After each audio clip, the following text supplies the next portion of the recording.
professeur. Alors, une communication extrêmement riche, et puis une communication qui nous amène aussi effectivement à voir le général de Gaulle sous un jour auquel, il faut bien l'avouer, en France n'est pas forcément habitué à le voir, puisque effectivement la Russie nouvelle, on connaît plutôt de Gaulle pour s'efforcer des permanences de l'impérialisme russe. Il ne parlera jamais de l'Union soviétique, il parlera toujours de Russie. Et dès 1921, il avait prophétisé que la Russie éternelle boirait le communisme comme le buvard boit l'encre. Plein de questions également que j'espère pouvoir vous poser tout à l'heure, avec notamment une question qui m'interpelle. Est-ce que finalement De Gaulle et Sikorski ne se sont pas connus très en amont de 1940 ? Ils ont fait tous les deux la guerre polono-bolchevique, la bataille de Varsovie et l'école de guerre, puisqu'à l'école de guerre, De Gaulle fréquentait beaucoup les officiers étrangers. Il y a notamment un officier roumain qui, dès le 9 juin 40, avait écrit un article dans un journal en Roumanie pour dire « La guerre a changé de visage puisque De Gaulle est entré au gouvernement, il l'a fait connu à l'école de guerre. » Il était quasiment l'un des seuls en Europe à l'époque. Alors, on a senti se rapprocher la double ombre qui pèse alternativement, parfois en même temps, sur la relation polono-française, c'est-à-dire l'ombre allemande et l'ombre russe. Alors, on dira russe, comme De Gaulle.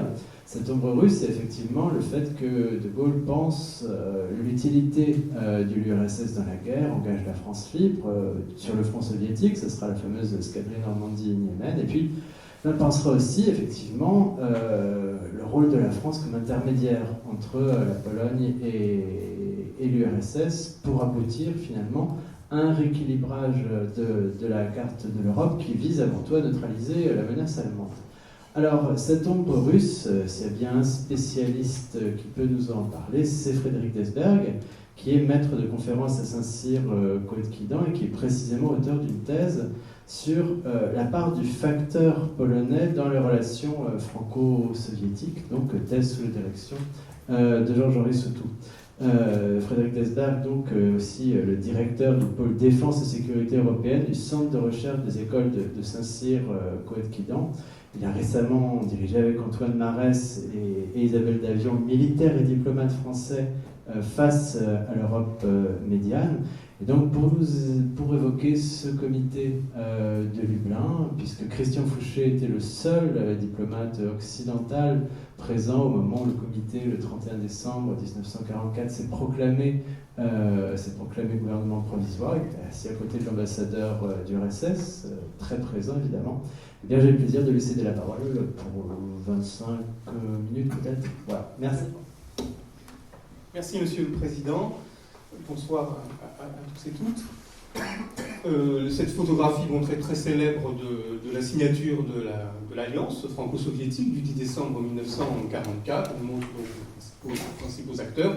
Vous reconnaîtrez Joseph Staline et Charles de Gaulle, ainsi que les ministres des Affaires étrangères, Georges Bidault pour la France, pour le gouvernement provisoire de la République française, GPRF en abrégé, et Vyacheslav Molotov, le commissaire aux affaires étrangères soviétique. Et comme vous le savez, la reconnaissance par le gouvernement provisoire de la République française du comité de Lublin, et donc du gouvernement polonais qui en est issu, a suivi cette alliance. Toutefois, cette reconnaissance ne s'est pas faite d'emblée, comme une concession à la signature de l'Alliance franco-soviétique. Et à l'instar de ce qu'a dit tout à l'heure le professeur Bled, il faut effectivement remettre dans une perspective historique. Alors je ne remonterai pas trop en arrière, je ne ferai pas complètement la soudure avec ce qu'a dit le professeur Mikołajczyk, c'est-à-dire entre septembre 1943 et décembre 1944. Je partirai de décembre 1944. Mais enfin, j'insiste sur la nécessité justement de placer l'histoire de la relation franco-soviétique et de la relation franco-polonaise, avec ce triangle Paris, Varsovie, Moscou, qui est, à mon avis, intéressant pour expliquer les choix du général de Gaulle, les choix contraints, bien sûr, du général de Gaulle. Alors, au cœur de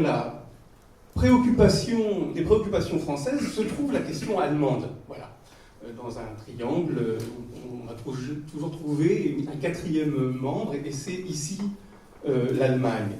Un objectif prioritaire de la politique étrangère du gouvernement provisoire de la République française, c'est non seulement de prendre sa part à la défaite de l'Allemagne, tout, la France revient de loin, après 1940, mais aussi de s'assurer de l'incapacité de cette dernière à nuire à la sécurité de la France une fois le conflit terminé. C'est l'après-guerre qui importe.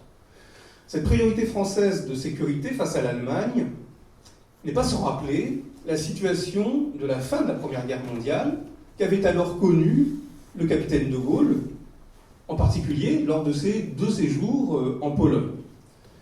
Il s'agissait de négocier pour détacher certaines parties de l'Allemagne, récupérer des matières premières, de la SAR, etc.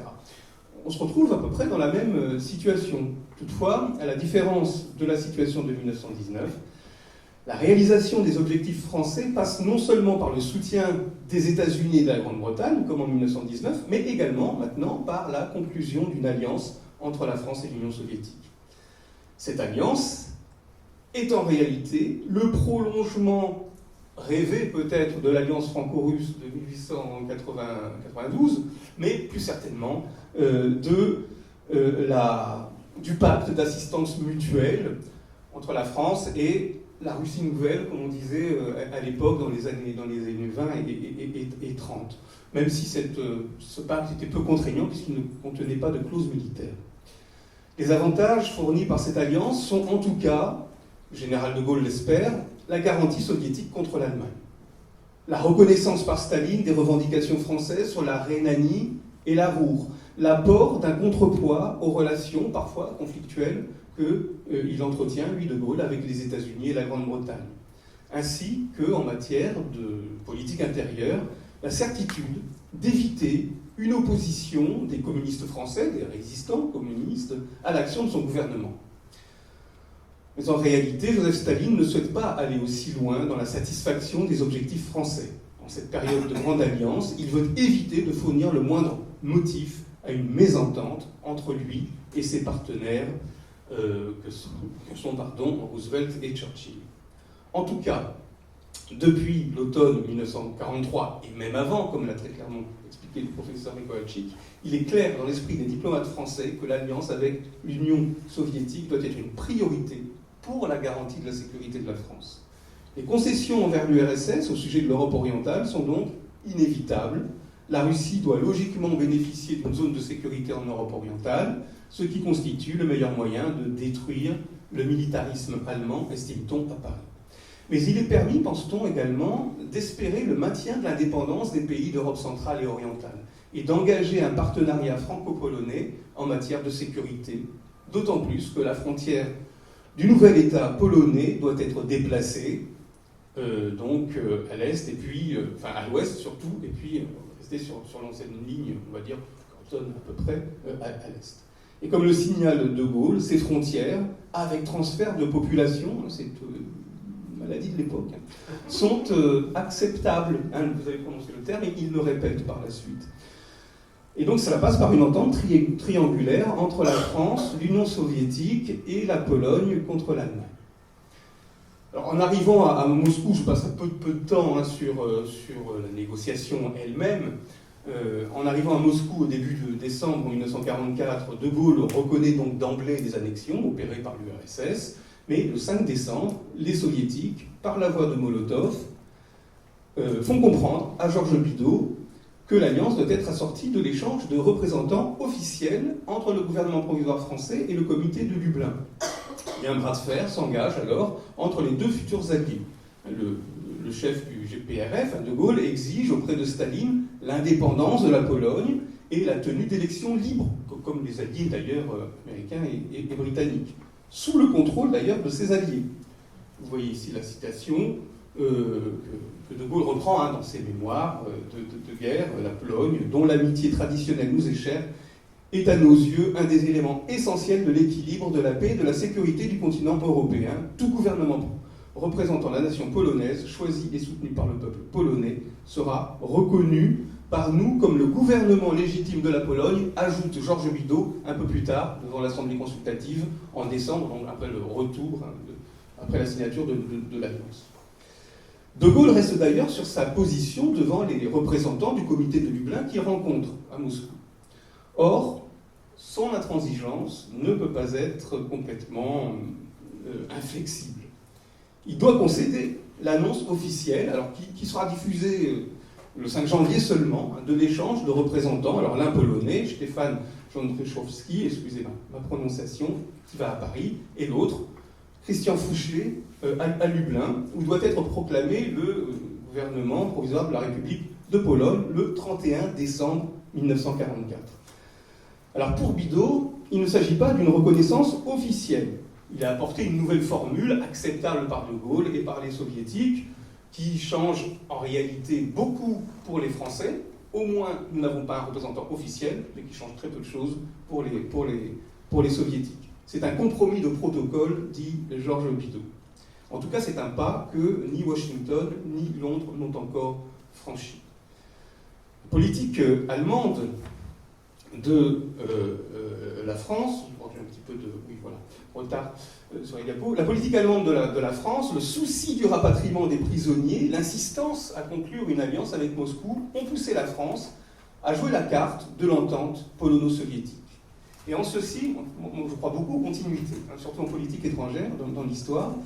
Et sur ce point-là, nous n'avons pas affaire à une politique complètement nouvelle. Il existe une continuité avec les options prises dès le lendemain de Locarno, dont parlait M. Bled, par Aristide Briand, à la fin des années 1920, et ça s'est bien perçu, c'était bien perceptible dans les négociations pour un pacte de non-agression entre la France et l'Union soviétique, la Pologne et l'Union soviétique, qu'avait mené Édouard Herriot au début des années 30. À la fin du printemps 1944, Roger Garraud, qui représente le gouvernement provisoire français à Moscou, est entré en contact avec l'Union des patriotes polonais à l'origine du comité de libération nationale polonais que vous voyez indiqué sur cette carte. Donc dans la province de Lublin. Le 21 septembre 1944, le Quai d'Orsay donnait son approbation à la demande de Roger Garraud d'envoyer le capitaine à l'époque Fouché en Pologne afin de confier à un officier français le soin de retrouver les prisonniers français pendant qu'un représentant polonais serait envoyé à Paris pour prendre contact avec les Polonais ayant servi dans la résistance française. Donc, ce n'est pas une demande soviétique qui est tombée sur la tête des Français en décembre 1944. Tout cela avait été quand même évoqué auparavant.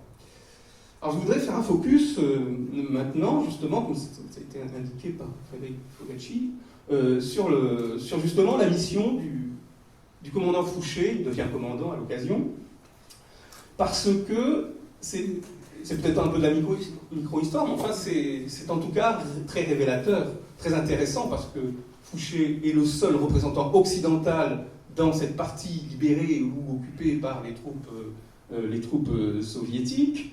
Et donc, ses comptes rendus, il a rédigé trois rapports qui sont arrivés tant bien que mal à Moscou et ont été transmis à Paris. Ces rapports sont extrêmement intéressants, car il décrit justement, il fait des observations et des propositions au moment où la Pologne commence à devenir communisée finalement.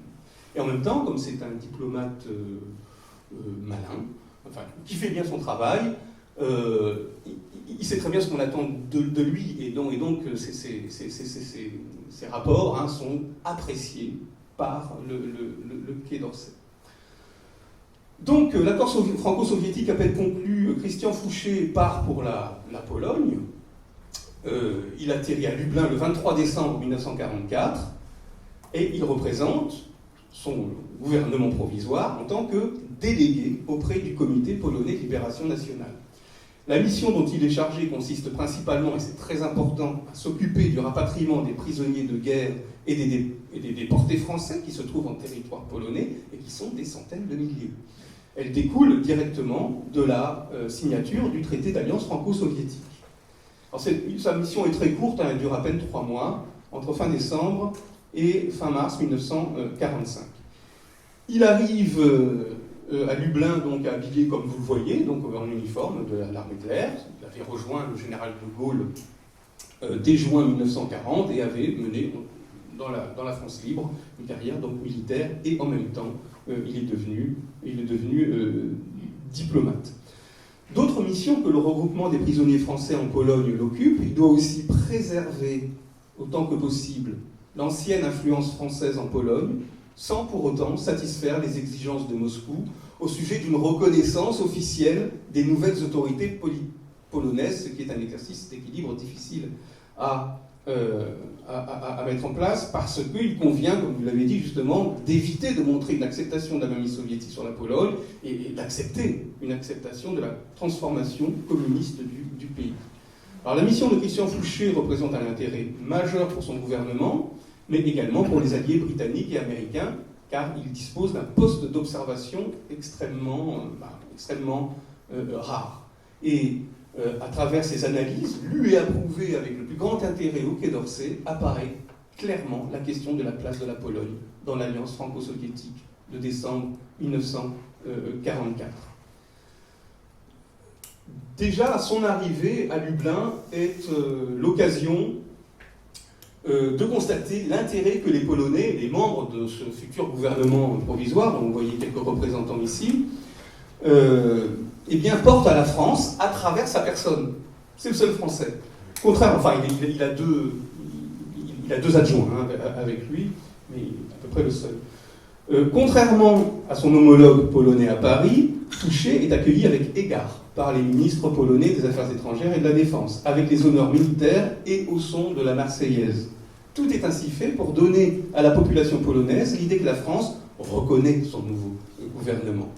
Alors Fouché assiste à sa proclamation officielle par le comité polonais le 31 décembre. Alors ce gouvernement est composé de membres du Parti ouvrier polonais, du Parti communiste, si vous préférez, qui roule comme le cas, mais également d'autres, du Parti socialiste ou du Parti paysan, qui l'ont rejoint. Et les conversations que Fouché a avec ces membres du gouvernement portent quasiment exclusivement sur la politique étrangère. L'intérêt de la France est de voir l'Union soviétique et la Pologne engagées ensemble contre le danger allemand. L'idée principale est de voir les Polonais entrer dans la coalition anti-allemande, n'oublions pas que la guerre n'est pas terminée.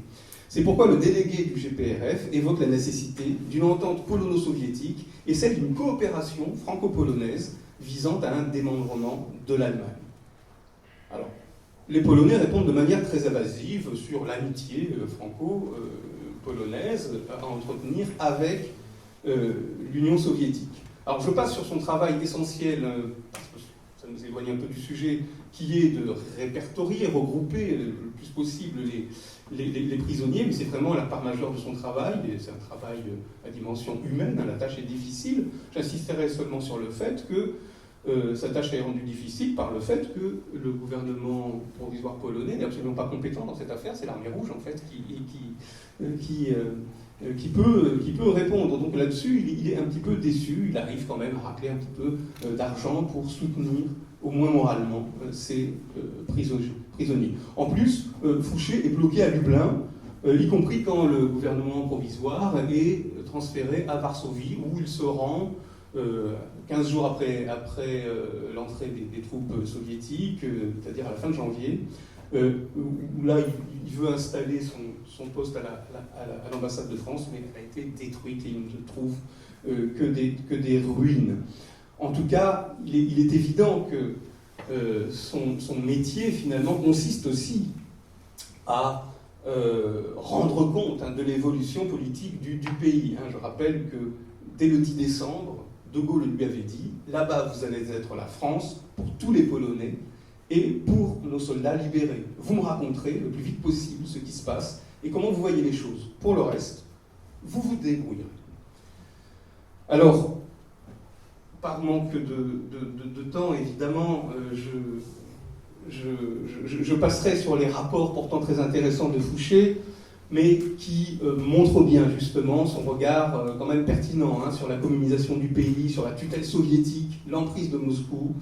Il écrit par exemple « Certains des hommes au pouvoir, donc de ce gouvernement de Lublin, ont pleine conscience de l'avenir de dominion qu'ils préparent à la Pologne. Leurs collègues indépendants suivent la même voie de plus ou moins bon gré, parce qu'ils estiment que toute autre politique est impossible. » Pendant ce temps, la France reste sur la même position. De Gaulle déclare le 25 janvier 1945, la France attend que le peuple polonais exprime lui-même sa volonté, mais en a-t-il l'occasion en ce moment?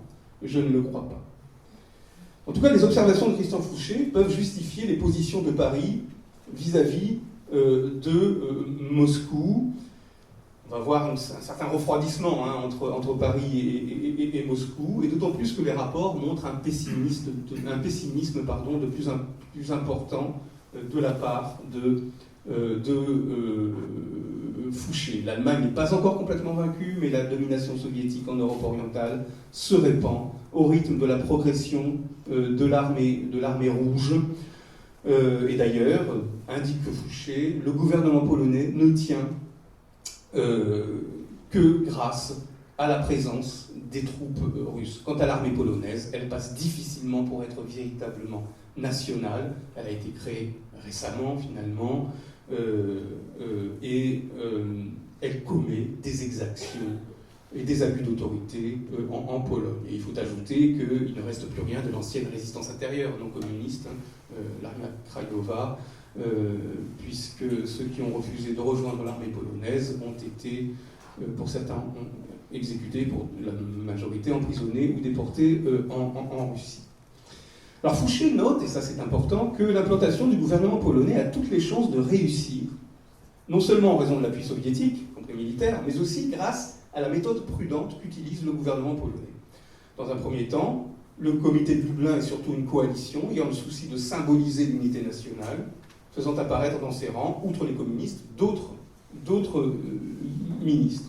Et en même temps, le gouvernement provisoire peut profiter de ce que Christian Fouché appelle les erreurs du gouvernement en exil à Londres, lesquelles consistent surtout en un farouche déni de la réalité stratégique de l'époque, c'est-à-dire que au moment de la victoire soviétique, eh bien, ce gouvernement est brouillé avec Moscou. Et il a par ailleurs commis des erreurs, en particulier le déclenchement de l'insurrection de Varsovie, qui était militairement dirigée contre l'Allemagne, mais politiquement contre la Russie. Alors sur ce point, Fouché est très clair dans son rapport du 5 février 1945 qui figure dans les archives. En revanche, il édulcore beaucoup son jugement dans ses mémoires, dans lesquels il reprend ses notes. Mais le facteur essentiel de la réussite du gouvernement provisoire polonais, pour Fouché, c'est le nombre de mesures déjà prises par lui. En premier lieu, une réforme agraire importante qui substitue à la grande propriété individuelle la multiplication de petites propriétés dans des parties de la Pologne qui ont été libérées, encore une fois. Alors, Fouché partage l'opinion selon laquelle l'entente polono-russe est nécessaire et qu'elle passe par l'instauration d'un gouvernement démocratique en Pologne. Donc ça, c'est une constante que le général de Gaulle partage. Et lorsqu'il se rend compte que finalement, eh bien, ce ne sera pas véritablement possible, lorsqu'il se rend compte également que le général de Gaulle, on verra ça dans les autres séances avec son voyage de 1967, mais est très populaire en Pologne, y compris parmi les membres de ce gouvernement et dans la population, eh bien, il se dit que la France a peut-être une carte à jouer, et finalement, et si on reconnaissait ce gouvernement, ça nous donnerait une longueur d'avance sur les Américains et sur les Britanniques. On peut se demander s'il ne sera pas prochainement plus avantageux pour la France de jouer une carte, si modeste soit-elle, que de ne pas prendre part à la partie. Pour l'heure, le délégué français espère une certaine autonomie encore de la Pologne en manière de politique générale, mais il faut utiliser justement cette relation privilégiée entre la France et la Pologne. Et il écrit encore, si le gouvernement français juge bon de reconnaître un jour le gouvernement de Lublin, il y aura une carte à jouer pour notre pays. Car c'est bien de cela qu'il s'agit. Alors, ce faisant, les semaines passent et les accords de Yalta montrent effectivement, déjà que la France n'a aucune place là-dedans, et surtout que Staline ne soutient pas les revendications françaises. Bon, Fouché sent que sa mission est proche de la fin, de toute manière, mais il reste sur cette ligne, en quelque sorte du soft power, que la France peut jouer en Pologne. Et là encore, cette idée d'une influence limitée n'est pas totalement nouvelle. Elle avait été énoncée par un ministre, entre guillemets, du gouvernement provisoire français dès 1943, René Massigli. Bref, dès cette époque-là, on sait qu'il faudra faire des concessions à l'Union soviétique, mais qu'il s'agira, bien sûr, d'essayer d'avoir une influence au moins culturelle. Alors, il est bientôt 21h, je vais m'arrêter là. J'avais quelques phrases à dire sur les tentatives, finalement, de renouer, y compris au niveau militaire, après 1945, puisque est évoquée à nouveau l'alliance militaire de 1921, mais bien évidemment, à partir de 1947, et donc du début réel de la guerre froide, quand la Pologne refuse, par exemple, le plan Marshall, évidemment, ce n'est plus possible, d'où ces quelques lignes maintenant donc, de conclusion, qui me permettent de dire que de manière traditionnelle, la politique polonaise de la France répond à une priorité donnée à sa sécurité face à l'Allemagne. Et ça, c'est vrai depuis 1921. Voilà, donc les malentendus, on peut beaucoup les centrer là-dessus, et sur, évidemment, la nécessité, face à l'Allemagne, d'avoir recours pour la France à l'Union soviétique. Et donc le choix initial, qui est celui du triangle de Paris, Varsovie, Moscou, qui est propice à un rétablissement de l'influence française en Europe centrale, eh bien, finalement, s'avère impossible, parce que dans la négociation franco-soviétique, la balance est inégale. Que peuvent faire les Français qui recherchent finalement ce statut de grande puissance qu'ils avaient avant 1940 ? L'alliance avec Moscou est indispensable aux ambitions françaises et au retour des prisonniers excusez-moi, des prisonniers de guerre et des prisonniers français dans leur pays. D'ailleurs, les tentatives françaises d'accompagner les changements en Pologne sont vite avérées aussi illusoires. Alors, je ne pense pas que ce soit une coïncidence le fait que la reconnaissance par le gouvernement français, du gouvernement d'union nationale polonais, à partir du moment où c'est un gouvernement d'union nationale, depuis Yalta, il peut être reconnu, survienne le 29 juin 1945, le jour d'un accord franco-soviétique sur le rapatriement des prisonniers. Je vous remercie pour votre attention.